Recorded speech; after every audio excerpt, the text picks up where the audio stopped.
Hello everyone and welcome to the channel. In this video I will show you exactly how to fix re-disable your account Facebook 180 days. First, open Google Chrome on your computer. Next, search for Facebook Help Center in the search bar and press enter. Now click on the first link that appears in the search results. This will take you to the Facebook Help Center. Then use the search bar in the Help Center and type Facebook disabled.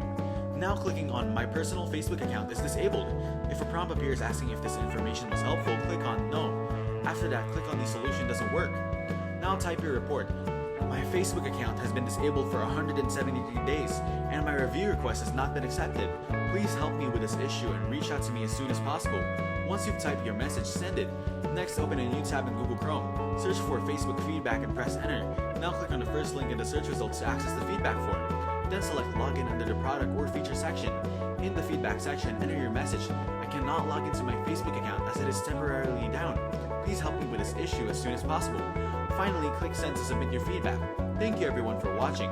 Hope you got some value. Make sure to like the video and subscribe to our channel. Leave a comment down below. See you in the next one.